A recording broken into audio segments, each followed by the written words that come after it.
Hello guys, నేనైతే mutton gravy curry simple వేలో ఎలా చేస్తానో చూపిస్తాను. ముందుగా ఆయిల్ వేసుకుందాము. నాన్ వెజ్ లో ఆయిల్ ఎక్కువే పడుతుంది.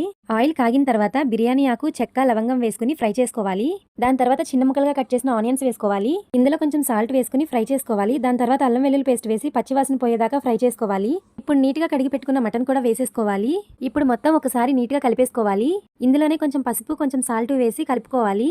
ఇప్పుడు మూత పెట్టేసుకుని వాటర్ ఇంకిపోయేదాకా ఒక 10 నిమిషాలు ఉడకబెట్టేసుకోవాలి. చూసారు కదా, ఈ విధంగా ఉడికితే సరిపోతుంది. ఇప్పుడు మనం ఎంత కారం తింటామో అంత కారం వేసుకోవాలి. మటన్ మసాలా కూడా వేసేసుకోవాలి. కట్ చేసి పెట్టిన పచ్చిమిర్చి కూడా ఇప్పుడే వేయాలి.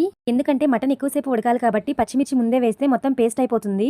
ఇంక ఇలాగా ముక్కలకి కారం పట్టేలాగా ఒక 5 మినిట్స్ ఆయిల్లో ఫ్రై చేసుకోవాలి. ఫైనల్ గా మనం వాటర్ ఎంత సరిపోతాయో అంత పోసుకుని కుక్కర్ మూత పెట్టేసుకోవాలి. కరెక్ట్ గా 7 విజిల్స్ వచ్చి 90% ఉడకాలి. 90% ఉడికింది కాబట్టి ఇందులో ఇప్పుడు ధనియాలు, చెక్క, లవంగం, గసగసాలు, ఎండు కొబ్బరి ఇవన్నీ నీట్ గా ఫ్రై చేసుకుని మిక్సీ పట్టి వాటర్ పోసేసుకోవాలి. ఇప్పుడు మనం ఉప్పు కారం చూసుకుని అడ్జస్ట్ చేసుకోవాలి. మూత పెట్టేసుకుని సిమ్ లో పెట్టి ఒక 10 మినిట్స్ ఉడకనివ్వాలి. ఫైనల్ గా కొత్తిమీర కూడా వేసేసుకోవాలి. అంతే, టేస్టీ మటన్ గ్రేవీ రెడీ అయిపోయింది. దీన్ని మనం రాగి సంగటి, చపాతీ, బిర్యానీ, గారెలు అన్నిటిలోకి తినేయవచ్చు. మీరు కూడా ట్రై చేయండి. Bye bye.